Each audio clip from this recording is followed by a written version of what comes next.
말씀의 제목은 빛의 자녀들처럼 행하라 라는 말씀입니다. 우리 영상을 하나 볼 건데요.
네, 누가 엄마입니까?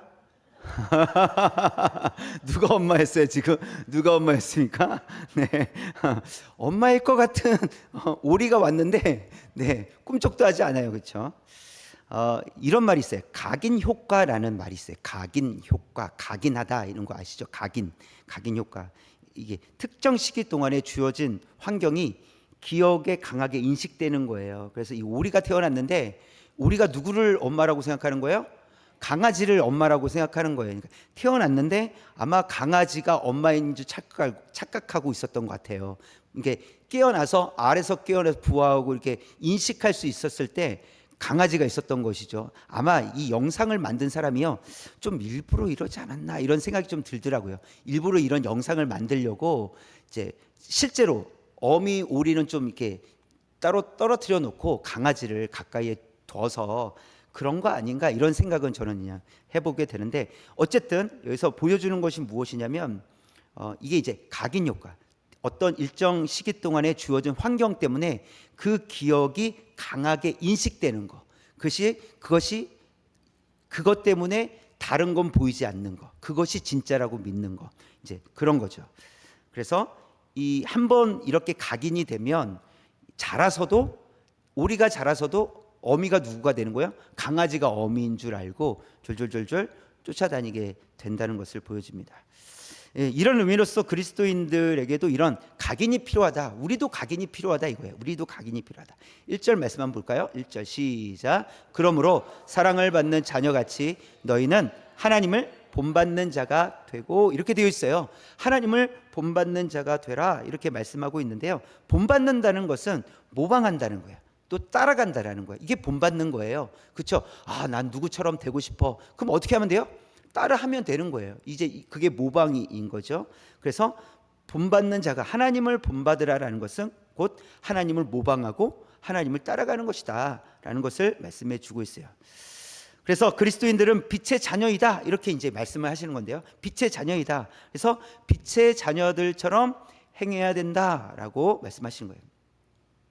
이것은 마치 자녀가 부모를 닮게 되는 것처럼 그리스도인, 하나님의 자녀들은 당연히 누구를 닮아야 돼요? 하나님을 닮아 가야 한다는 것입니다. 자, 그런데 하나님은 눈에 보이시는 분이 아니시란 말이에요. 그럼 하나님을 어떻게 닮을 수 있을까요? 그래서 하나님께서 예수님을 이 땅에 보내주셨어요. 그리고 우리는 직접 예수님을 보지는 못했지만 예수님께서 어떻게 사셨는지는 말씀을 통해서 남겨주셔서 우리가 예수님이 어떻게 살아가셨는지를 읽게 되었는데, 읽고 알게 되었는데, 예수님은 하나님을 참 많이 닮았다라는 것을 보여줘요.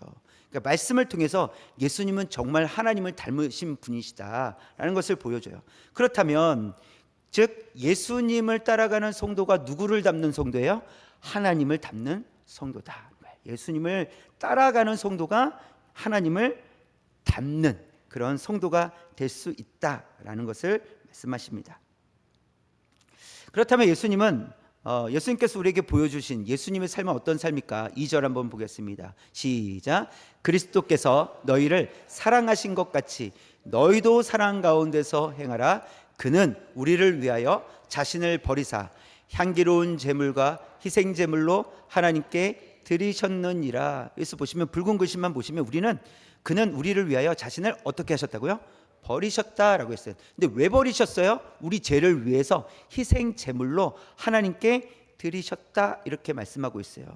그래서 우리가 예수님을 따라갈 수 있는 이유는 예수님께서 희생 제물로 하나님께 온전히 드리셨기 때문에 우리는 옛사람을 벗어버리고 새 사람으로 살아갈 수 있게 되었다라는 것을 말씀해 주고 있습니다. 그래서 여기서 말하는 새 사람은 그럼 누구냐? 오늘 이 5장 에베소서 5장에서 말하는 빛의 자녀가 새 사람이다라는 것을 말씀해 주고 있습니다. 그렇다면 이제 빛의 자녀들처럼 행하기 위해서 우리는 어떻게 해야 될까?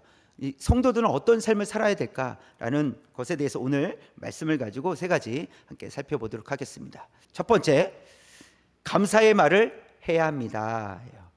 그 새 사람을 입은 그리스도인이란 속 사람의 변화를 의미합니다. 그러니까 새 사람을 입었다라는 것은 뭐에 대한 변화느냐라고 했을 때 이 속 사람에 대한 변화를 의미합니다.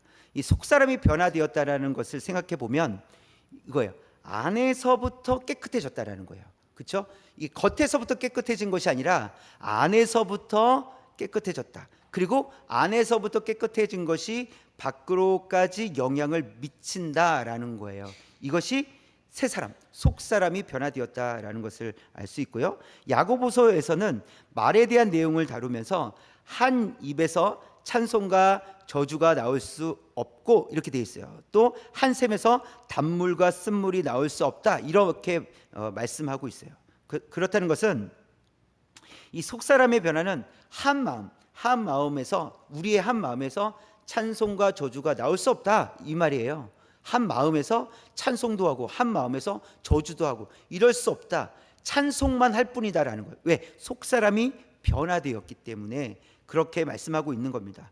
그래서 오늘 말씀에서도 속 사람이 변화되기 전에 옛 사람을 그래서 벗어버리고 변화된 새 사람답게 살아가야 됩니다라고 말씀하시는 거예요. 왜요?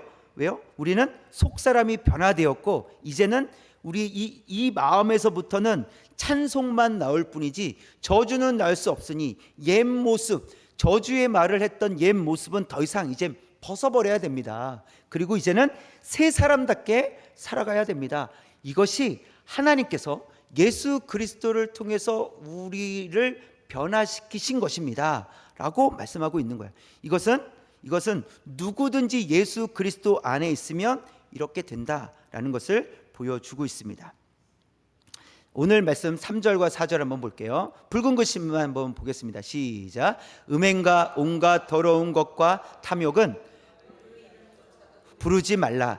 누추함과 어리석은 말이나 희롱의 말이 마땅치 아니하니. 이제 버려야 될 것을 말씀을 하고 있어요. 그러니까 멈춰라 이거예요. 그렇죠? 음행과 온갖 더러운 것과 탐욕은 그 이름조차도 부르지 말라. 아예 꺼내지도 말라 이렇게 말씀하세요. 그리고 누추함, 어리석은 말이나 희롱의 말이 마땅하지 않다. 이제 마땅치 않다. 어울리지 않는다는 거예요. 이런 옷을 입고 어떻게 그런 말을 해요? 이런 말이에요. 이런 의미예요. 아니 그렇게 옷을 차려입고 어떻게 그렇게 더러운 말을 하세요? 막 이런 거예요. 굉장히 우아하고 이렇게 부드럽고 할 것 같은데 어울리지 않는 말을 한다는 것이죠. 이제는 그래서 멈춰야 된다라는 것을 말씀하고 있어요. 에베소는 아데미 여신, 에베소는 아데미 여신. 한번 제가 이와 비슷한 걸 보여드렸는데 아데미 여신. 저게 지금 이렇게 볼록볼록 튀어나온 게 뭐라고 했어요? 가슴이에요, 가슴. 그러니까 풍요를 의미하는 거예요. 아기를 많이 낳는 거, 그리고 농사가 잘 되는 거, 자녀들이 많이 생기는 거, 이거 풍요예요. 당시에 그것이 풍요로움이었어요. 그래서 이 풍요와 다산을 상징하는 아데미 여신을 섬겼었다라는 것이죠.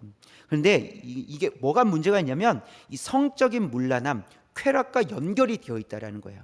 이 아담의 신전에서 있던 성적인 문란함이 있었어요. 그렇게 해서 풍요를 누릴 수 있다, 이런 생각을 했다라는 것이죠. 또 탐욕스러움으로 인해서 결국 우상 숭배에 빠지게 했다라는, 계속 욕심을 갖는 거예요. 더 많은 것을 갖고 싶은 거예요.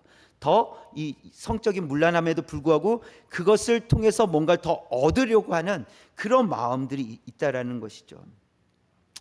마치 뭐 이런 거예요. 이 죄, 이 악한 것은 이런 거예요. 보시면 그 맹수를 조련하는 조련사가 있잖아요. 근데 2023년도에 기사가 하나 났는데, 이 맹수를, 호랑이를 조련하던 그 조련사가 호랑이에게 물렸다. 이제 보시면 저 실제예요. 실제 저 사람인데, 호랑이를 조련하는 사람이 호랑이에 물렸다, 이제 이런 기사가 있었습니다. 그래서 아무리 맹수를 조련한다고 해도 맹수는 맹수다라는 거예요. 항상 공격성을 갖고 있어요. 맹수는 공격하려는 이 공격성을 갖고 있어요.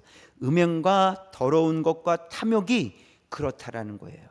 그러니까 음행과 더러운 것, 탐욕이 이제 우리가 이긴 것처럼 보인단 말이에요. 그러나 거기서 끝나지 않는다는 거, 또 공격해 온다는 거예요. 맹수처럼 쉽게 사그러들지 않고, 또 음행은 올라오고, 또 더러운 것은 올라오고, 또 탐욕도 올라온다, 이런 의미를 담고 있습니다. 그래서 3절에서 우리 읽었던 말씀처럼 그 이름조차도 부르지 말라, 이렇게 말씀하시는 거예요. 그 이름조차도 부르지 말라. 그래서 결국 성도의 입술은 계속해서 조련돼야 된다는 거죠. 누가 조련해 주셔야 됩니까? 하나님께서. 그런데 사실 우리의 입이 아니라 우리의 마음을 하나님께서 조련해 주셔야 된다는 거예요. 우리의 마음을 조련해 주셔야 우리가 우리의 입술로 이 악독, 탐욕, 음행, 더러운 말을 하지 않게 된다. 그래서 이것은 또 조련이라는 말을 다른 말로 바꾸면 훈련이라는 거예요. 우리의 입술이 훈련돼야 돼요. 훈련되지 않으면 악한 말을 하기 쉽거든요. 더러운 말을 하기 쉽거든요. 그래서 우리는 말을 어떻게 할 것인지 훈련해야 돼요. 적절한 단어, 말이, 표현이 무엇인지를 훈련할 필요가 있다라는 것입니다. 그래서 이런 의미로서 4절 말씀에서 훈련을 받아 멈춰야 할 말과 해야 할 말을 실천하라, 이렇게 하는 거예요. 멈춰야 될 말이 있습니다. 그리고 해야 될 말도 있습니다. 멈춰야 될 말을 멈춰야 되고, 해야 될 말을 실천해야 됩니다 라는 것을 말씀해 주고 있어요. 4절 한번 읽어볼까요? 시작. 누추함과 어리석은 말이나 희롱의 말이 마땅치 아니하니 오히려 감사하는 말을 하라, 이렇게 되어 있어요. 이 누추하다라는 것은 추잡하다, 이런 의미예요. 추잡하다. 우리는 이렇게 누추함보다 추잡하다 더 와닿죠? 아, 추잡해? 이런 거예요. 추잡해. 말이 추잡하다라는 거예요. 또 희롱의 말은 저질 농담을 얘기하는 거예요. 저질 농담. 이것도 피해야 된다는 거예요. 왜냐하면 이것이 다른 사람에게, 다른 사람의 마음을 상하게 할 수도 있는 그런 표현들이기 때문에 저질 농담도 피해야 된다라는 것을 말씀하고 있습니다. 그렇다는 것은 에베소 성도들이 과거에는 이런 희롱의 말이라든지 저질 농담, 그러니까 추잡한 그런 말들을 그냥 좀 자연스럽게 보편적으로 했었구나라는 것을 보여주는 거예요. 그러니까 예수님을 알지 못했을 때는 이런 것들이 신경 쓰이지 않는다는 거예요. 그냥 추잡한 저질 농담 할 수 있죠. 하하, 웃으면 되잖아요. 그럼 막 농담한 다음에 막 웃으면 되잖아요. 그래서 조금 이제 TV에서 예능 프로 같은 데서 예전에는 어떤 농담들을 많이 했냐면, 사람을 좀 깎아내리면서 웃는 거, 그런 표현들을 굉장히 많이 했었어요. 근데 그런 것들은 사라져야 되겠죠. 아, 오늘 의상이 왜 그러냐고 하면서 뭔가를 지적했는데 그게 웃음거리가 되는 거예요. 같이 하하 웃는 거예요. 지금도 그런 모습이 있겠지만 사실 그런 부분들은 바람직한 모습이 아니다라는 것을 말씀해 주고 있습니다. 여러분, 청소년들을 생각하면 청소년들을 그냥 이렇게 지나가면서 잠시 그들이 하는 이야기를 듣잖아요. 무슨 말을 제일 많이 하게요? 욕을 제일 많이 합니다. 욕을, 이 문장과 문장 사이에 욕이 들어가고 그렇게 욕을 많이 해. 그러니까 그들은 그게 그냥 자연스러워요. 욕하는 게 진짜로 너 나쁜 놈이 하면서 널 막 욕하는 게 아니라 그냥 언어 속에 욕이 담겨져 있는 거예요. 그게 너무 당연하게 받아들여지고 있다라는 것이죠. 그러나 성경에서 말하는 것은 이와 같은 언어는 이젠 과거의 언어다, 이렇게 말씀하고 있는 거예요. 이제는 과거에는 그렇게 살았을지 모르지만, 그렇게 했을지 모르지만, 이제는 그런 언어들은 과거의 언어입니다. 이제는 새로운 언어를 사용해야 됩니다 라고 했어요. 그러면서 새로운 언어를 제시를 합니다. 4절 맨 마지막에 뭐라고 말씀하고 있습니까? 감사하는 말을 하라, 이렇게 돼 있어요. 감사하는 말을 하라. 그러니까 구체적으로 어떤 말을 하라가 아니라 감사의 내용들은 많이 있을 거 아니에요. 그래서 감사할 수 있는 말을 하라, 이렇게 말씀하고 있어요. 이제 하나님의 은혜로 새롭게 된 성도는 감사하며 항상 감사하며 살아가야 한다는 것이죠. 그리고 감사의 내용이 무엇이 있을지 찾아내야 된다는 거예요. 그러니까 찾아서 하나님께 감사하는 거예요. 마치 보물찾기를 하듯이. 근데 보물찾기를 하면 누가 숨겨놔요? 학교에서는 선생님들이 숨겨놓잖아요. 그러면 보물을, 이게 선물을 주기 싫어서 숨겨놓는 거예요? 다 골고루 찾으라고 숨겨놓는 거예요? 다 골고루 찾으라고 숨겨놓는 거잖아요. 마찬가지는 하나님께서는 감사를 숨겨놓으셨다라는 거예요. 우리의 삶 속에 감사가 있어요. 구석구석 하나님께서 감사할 수 있는 내용들을 숨겨놓으셨어요. 이제 무엇 하면 돼요? 우리가 그것을 보물찾기 하듯이 감사를 찾아내는 거예요. 감사를. 이게 감사합니다. 이거 감사합니다. 이 감사를 찾아내는 거예요. 그러면 우리는 어떤 곳에서 감사를 찾아내면 되겠습니까? 우리 가정에서 감사를 찾아내는 거예요. 가정 안에서도 무엇을 감사할 수 있을지 분명히 하나님께서 감사할 수 있도록 숨겨놓으셨다는 거예요. 감사가 없을 수 없다라는 거예요. 그러면 가정에서 감사를 찾아내는 거예요. 또 어디서요? 직장에서도 감사를 찾아낼 수 있다라는 거죠. 하나님께서 숨겨놓으셨으니까 그 감사를 찾아서 우리는 감사할 수 있다. 또 어디서요? 우리 교회 공동체 안에서도 감사를 찾아낼 수 있습니다. 이래서 감사하고 저래서 감사하고, 우리 권사님 친하게 지내게 해주셔서 감사하고, 기도의 동역자 주셔서 감사하고, 함께 예배드릴 수 있어서 감사하고, 믿음이 연약하지만 그럼에도 불구하고 다시 일어설 수 있도록 포기하신 것 감사하고, 이런 다양한 감사를 찾을 수 있다는 것이죠. 우리의 삶의 현장에서 감사를 많이 찾아서 그 보물찾기에서 가장 많이 찾으면 선물을 가장 많이 얻는 거잖아요. 그렇죠? 찾는 것마다 다 내 것이 된 거잖아요. 여러분이 감사를 가장 많이 찾아서 감사 왕이 되시길 바랍니다. 감사를 가장 많이 찾아내서 이것도 감사, 저것도 감사, 나는 감사를 너무 많이 찾고 있다고 해서 감사를 말할 수 있는 저와 여러분 되시길 주님의 이름으로 축원합니다. 네, 두 번째, 시작. 착하고 의롭고 진실하게 살아가야 합니다. 착하고 의롭고 진실하게 살아가야 합니다. 이 두 번째 우리가 살펴보려고 하는 의미는 성도의 어떤 삶이 주님을 기쁘시게 할 것인가에 대한 거예요. 우리의 어떤 삶이 하나님은 기뻐하실까라는 그런 의미예요. 그래서 10절 말씀 볼까요? 시작. 주를 기쁘시게 할 것이 무엇인가? 시험하여 보라, 이런 거예요. 시험하여 보라. 이것은 쉽게 이야기하면 이런 거 한번 해봐라, 이거예요. 한번 해봐라. 하나님께서 무엇을 기뻐하시는지 직접 한번 해보라는 거예요. 시도하라는 거죠. 자, 그러면서 또 8절에서는요.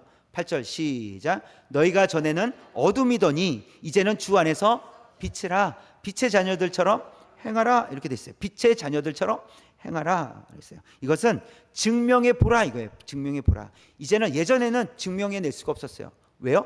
어둠에 있었기 때문에, 어둠의 자녀였기 때문에. 그러나 이제는 빛의 자녀가 되었다라는 거예요. 빛으로 왔으니, 빛의 자녀가 되었으니 빛의 자녀들처럼 행하라. 이것을 증명해 보라, 이렇게 말씀하시는 거예요. 그래서 10절과 8절을 합치면 증명해 보라, 한번 해봐라 이라는 거예요. 할 수 있다라는 거예요. 여러분, 우리가 아무리 연약해도 빛의 자녀가 되었기 때문에 빛의 자녀들로 행할 수 있다라는 거예요. 그리고 하나님께서 이런 거예요. 부족할지라도 한번 해보라는 거예요. 못하겠어요. 아니, 해보라는 거예요. 못하겠지만 해보라는 거예요. 그러면 할 수 있다라는 거예요. 하나님 기뻐하실 만한 일들이 있다라는 거예요.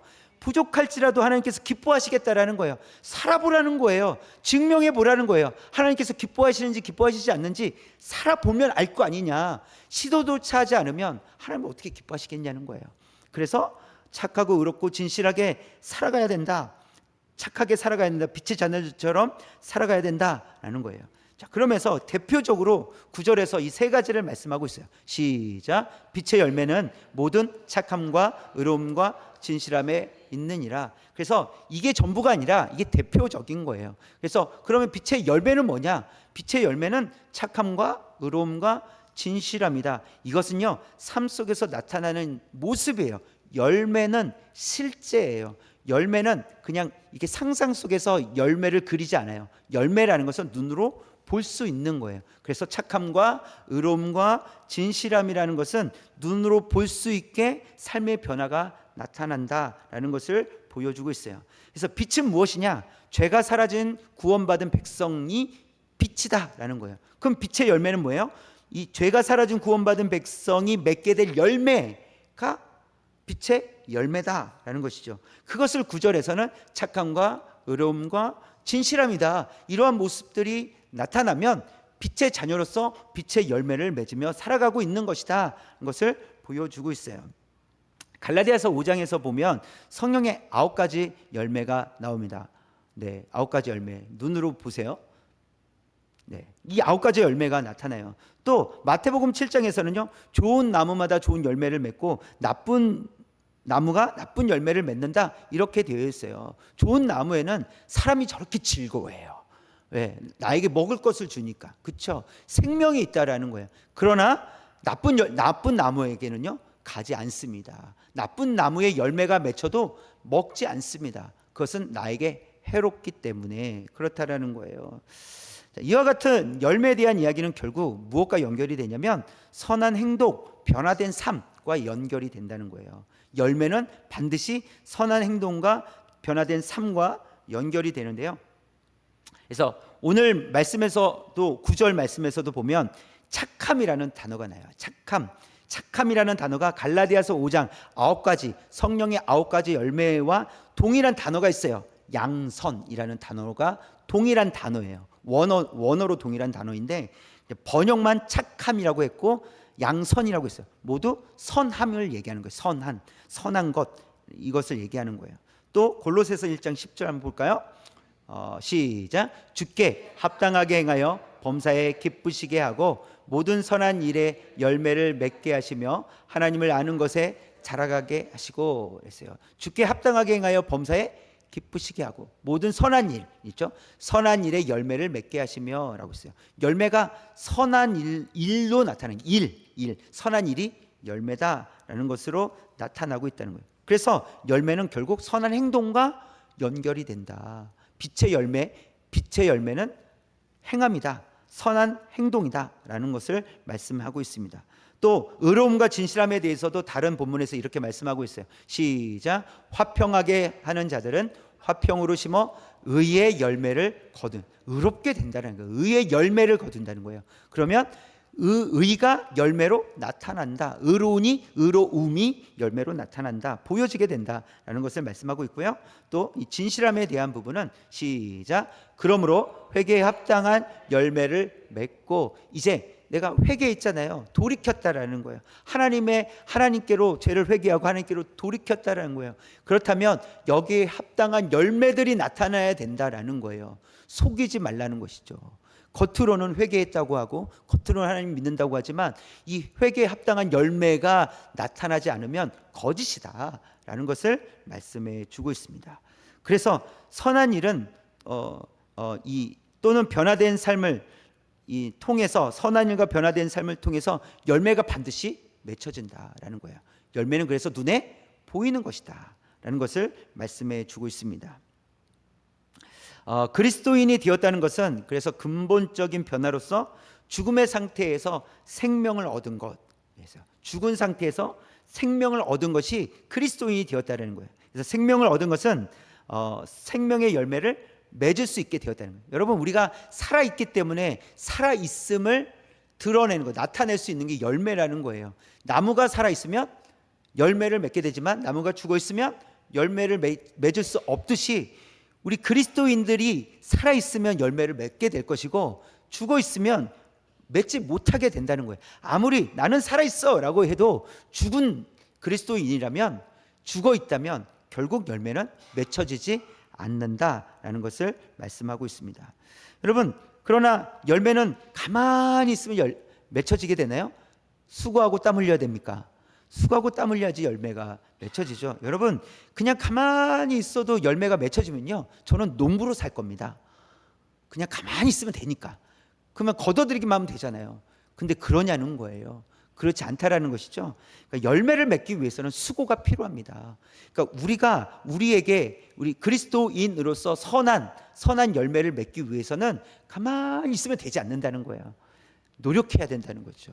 애써야 됩니다. 땀을 흘려야 되는 거예요. 수고하지 않으면 열매를 맺을 수 없다라는 것을 우리에게 말씀해 주고 있습니다. 그래서 우리가 그리스도인이 되었잖아요. 우리 안에 어떤 가능성이 있습니까? 빛의 열매를 맺을 수 있는 가능성을 하나님께서 주셨단 말이에요. 그러나 이것이 가만히 있으면 맺혀지는 것이 아니기 때문에 우리가 그리스도인으로서 착함과 의로움과 진실함을 가지고 살아갈 때 빛의 열매가, 성령의 열매가 맺혀질 줄 믿습니다.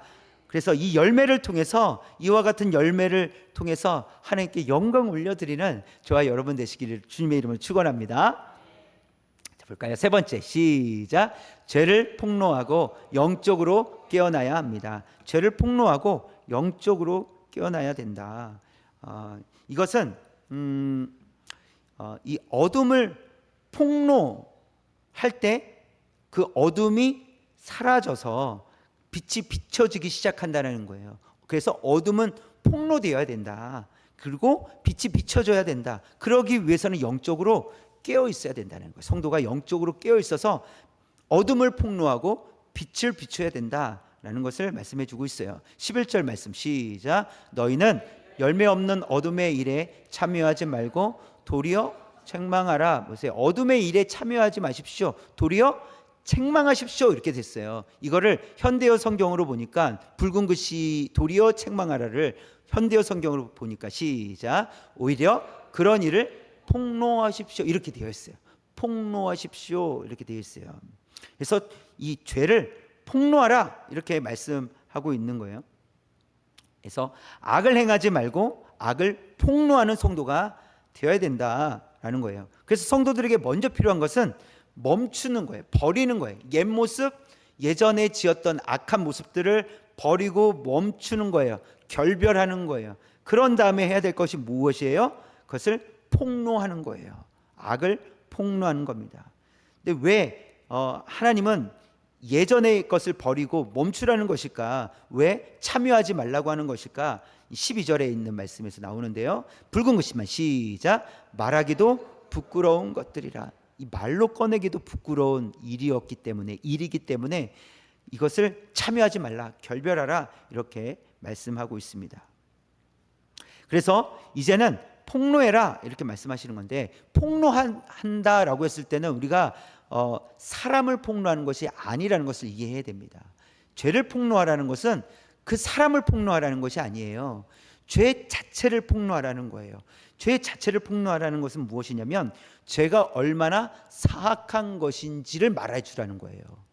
하나님을 떠난 사람들의 결과가 어떤 것인지를, 죄로 인해서 결국은 어떻게 되는 것인지를 말해주라는 거예요. 이게 폭로예요. 죄는 사악합니다. 죄의 결과는 멸망일 뿐입니다 라는 것을 폭로하라는 거예요. 그러면 이 죄로부터 건짐을 받을 수 있는 방법이 무엇입니까? 라고 물을 거 아닙니까? 그럼 이걸 어떻게 해결할 수 있습니까?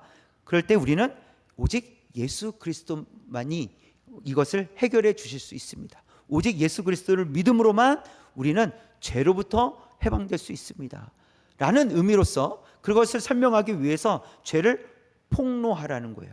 죄가 무엇인지 폭로해야 된다는 것이죠. 그래서 죄를 폭로한 결과 13절에 이렇게 말씀하고 있습니다. 처음부터 시작. 그러나 책망을 받는 모든 것은 빛으로 말미암아 드러나나니 드러나는 것마다 빛이니라. 이제 이 말씀이 무엇이냐면, 보세요. 죄를 폭로했어요. 그러니까 빛으로 죄를 폭로합니다. 그랬더니 이 죄가 사라지고 어둠이 사라져요. 그럼 어둠이 사라지는 곳에 무엇이 머뭅니까? 빛이 머물게 되잖아요. 그렇죠? 그러면 이 말은 어둠이 사라지는 곳에는 빛의 자녀들만이 남게 된다라는 거예요. 죄가 있는 사람이 있는데, 그러니까 예수님을 믿지 않아서 그 죄를 가지고 살아가는 사람이 여전히 있는데, 그 사람에게 죄를 폭로했을 때 그 죄가 사라지면 누구만 남는 거예요? 빛의 자녀로서 예수 그리스도를 믿는 사람만 남게 된다라는 거예요. 그런 의미로 13절에서 말씀하신 거예요. 빛으로 말미암아 드러나나니, 드러나는 것마다 다 빛이다라는 거예요. 빛만이, 오직 빛으로만 어둠을 물리칠 수 있다라는 것을 말씀하시면서 그 빛이 머무는 곳에는 오직 어둠은 다 사라졌으니 빛만 있을 뿐입니다 라는 것을 말씀해 주고 있습니다. 그러니 죄를 폭로해라, 어두움을 폭로해라, 그래서 어두움이 사라지게 해라 라고 말씀하고 있는 것입니다. 이것이 복음이라는 거예요. 복음은 예수 그리스도를 믿음으로 우리가 이게 해결할 수 없었던 그 죄를 사함받는, 해결받는 것이거든요. 그래서 오직 예수 그리스도가 선포되었을 때 죄는 사라지고 예수 그리스도를 믿는 빛의 자녀만 남게 된다라는 것을 말씀해 주고 있습니다. 그렇다면 이를 위해서 우리가 해야 될 일이 무엇일까? 14절 처음부터 시작. 그러므로 이르시기를 잠자는 자여 깨어서 죽은 자들 가운데서 일어나라, 그리스도께서 너에게 비추시리라 하셨느니라. 그래서 붉은 글씨를 보시면 잠자는 자여 깨어서 죽은 자들 가운데서 일어나라, 깨어라 이런 거예요. 깨어라. 영적으로 우린 깨어 있어야 됩니다. 여러분, 그리스도인들이 영적으로 깨어 있지 못하면 선한 영향력을 끼칠 수 없어요. 빛의 열매도 맺힐 수가 없습니다.